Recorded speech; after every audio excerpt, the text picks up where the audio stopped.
ষষ্ঠ শ্রেণীর সুপ্রিয় শিক্ষার্থীরা, তোমাদের গণিত বইয়ের যে প্রথম অধ্যায়টি রয়েছে স্বাভাবিক সংখ্যা ও ভগ্নাংশ, এর যে তৃতীয় অনুশীলনীটি রয়েছে অর্থাৎ অনুশীলনী 1.3, এর আমরা আজকে 1 ও 2 নম্বর প্রশ্নর সমাধানগুলো খুব চমৎকারভাবে শিখে নেব।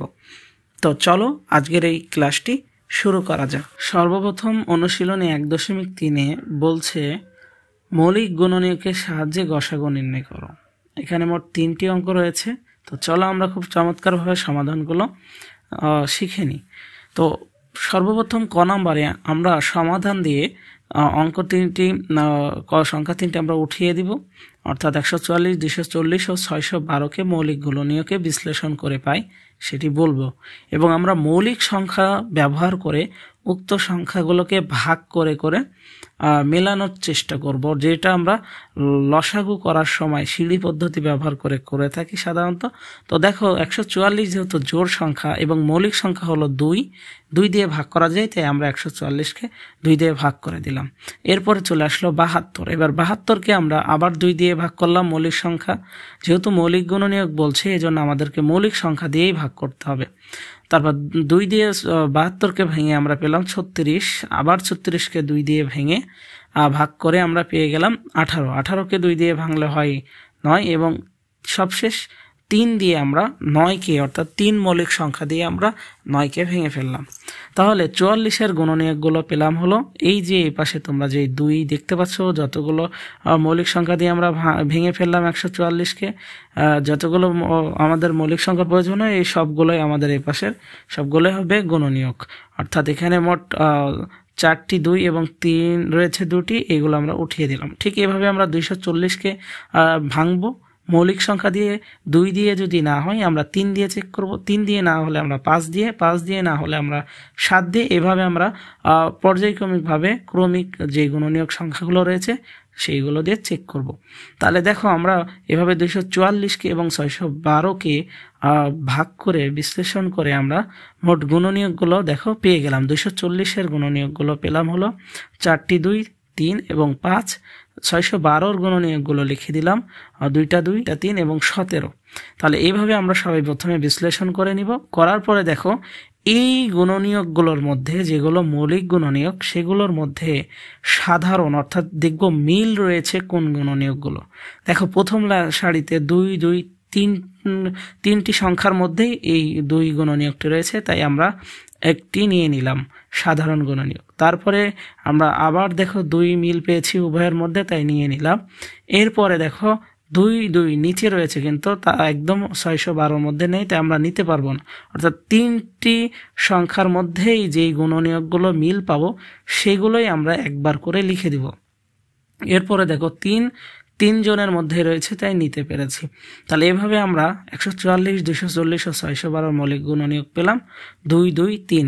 এবার আমরা করব কি, এই মৌলিক গুণনীয়কগুলো গুণ করে দেব এবং বলবো 144, 240 এবং 612-র গসাগু। তাই বলে দেখো আমরা এই মৌলিক গুণনীয়ক সাধারণ যেই মৌলিক গুণনীয়ক সেগুলো গুণ করে দিলাম। তাহলে এর গসাগু আসলো 12। খ নম্বর প্রশ্নটি আমরা ঠিক সেমভাবে মৌলিক গুণনীয়কে বিশ্লেষণ করে নিলাম। দেখো 525কে 2 দিয়ে ভাগ করা যায় না, কারণ বিজোড় সংখ্যা।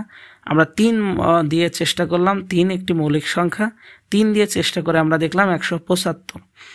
এরপরে আবার 175কে আমরা 3 দিয়ে হলো না, 2 দিয়েও হয়নি, এই জন্য 5 মৌলিক সংখ্যা দিয়ে চেষ্টা করে 35। 5কে আবার 5 দিয়ে পেলাম 7। এভাবে 525-এর আমরা গুণনীয়কগুলো পেয়ে গেলাম কি মৌলিক গুণনীয়ক 3, 5, 5, 7।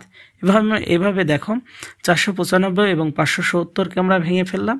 ভেঙে ফেলে তাদের গুণনীয়কগুলো মৌলিক গুণনীয়কগুলো যথাক্রমে পেলাম 495-এর পেলাম 3, 3, 5, 11 এবং 570-এর মৌলিক গুণনীয়কগুলো পেলাম 2, 3, 5, 19। এবারে আমরা ঠিক আগের মতো সাধারণ গুণনীয়কগুলো খুঁজে নেব। তাহলে 3, 3, 3 3টার মধ্যেই রয়েছে, এই জন্য আমরা 3কে নিতে পারলাম। 5 3টার মধ্যেই রয়েছে, এই জন্য আমরা 5কে নিতে পারলাম। আর বাকিগুলো 3টার মধ্যে না থাকার কারণে আমরা সেই মৌলিক গুণনীয়কগুলোকে বাদ দিলাম। তাহলে 525, 495 ও 570-এর গসাগু পেলাম 15। এবারে গ নম্বরে দেখো, গ নম্বরেও ঠিক আমরা 2666কে আমরা ভেঙে ফেললাম। ভেঙে ফেলার পরে দেখো 2 দিয়ে ভাঙলে 1333 হয়, এরপরে 31 দিয়ে ভেঙে ফেললাম।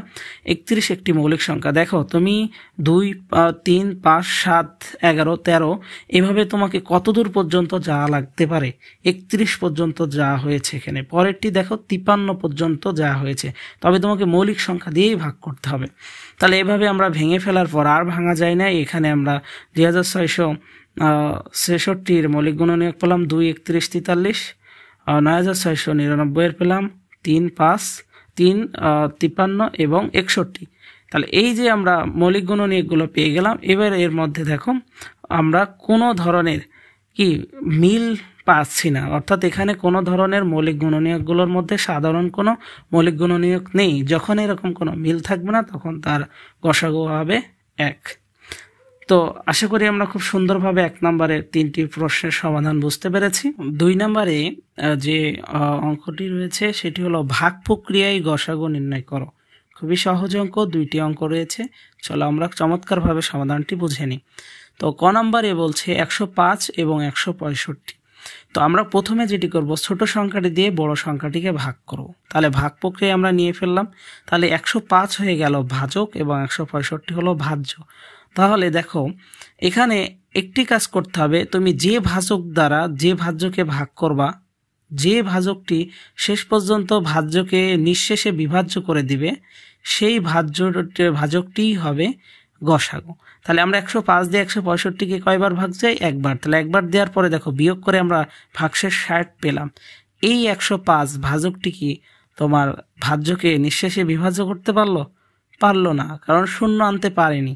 তাহলে যেই ভাগশেষ বের হবে সেই ভাগশেষ দিয়ে সেই ভাজককে আবার ভাগ করতে হবে। এজন্য দেখো পুনরায় আমরা ওই অবশেষ থাকা অংশ অর্থাৎ 60 দিয়ে সেই 105কে নিয়ে আসলাম। অর্থাৎ যে পারবে না এটি করতে সেই ভাজককেই আমরা ধরে এনে ভাগ করে দিব ভাগশেষ দিয়ে। তাহলে 60 দিয়ে যদি আমরা 105কে ভাগ করি একবার যাবে। তাহলে 60কে 60 দেওয়ার পরে দেখো এখানে বিয়োগ করে 45 চলে আসছে ভাগশেষ। তার মানে 45 ভাগশেষ আসায় 60 ভাজকটি 105 ভাজ্যকে ভাগ করতে পারলো না। তাহলে সে ব্যর্থ হয়েছে। এবার তাকে ধরে আনতে হবে, দিয়ে অবশেষ দিয়ে তাকে ভাগ করতে হবে। তাহলে 45 দিয়ে একবার যাই, 45 দিলাম, 45ও পারলো না। 45কে এনে এখানে আমরা দেখো বিয়োগ করে 15 পেয়েছি 60 থেকে 45। তাহলে এই 15 দিয়ে এবার 45কে ভাগ করে দেখো আমরা 3 পেয়েছি, অর্থাৎ 3, 15, 45 মিলে গেল। অর্থাৎ শূন্য আসলে যে ভাজকটি দ্বারা আমরা নিঃশেষে বিভাজ্য করলাম সেই হয়ে যাবে কি গসাগু। তাহলে এখানে শেষ ভাজক কত? 15। তার মানে 105 ও 165 গসাগু 15।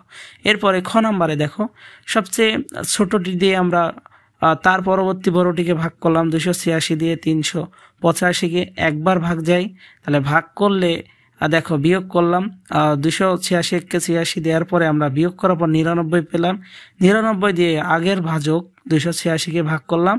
99 দুইবার যায় 286 মধ্যে, এজন্য দুইবার দিলাম। 99 দুগুণে হয় 198, বিয়োগ করে আমরা পেলাম 88। এই 88 দিয়ে আমরা 99কে পুনরায় ভাগ করলাম, একবার যাই, বিয়োগ করে আসলো 11। এবার 11 দিয়ে আমরা আগের ভাজককে 88কে ভাগ করলাম, 8, 11, 88 মিলে গেল। অর্থাৎ 11 দিয়ে আমরা মিলাতে সক্ষম হলাম। এই যে 286 ও 385 মধ্যে আমরা 11 শেষ ভাজক পেলাম। এবার এই 11 দিয়ে যে অবশিষ্ট আরেকটি তোমার সংখ্যা রয়েছে তাকে ভাগ করতে হবে।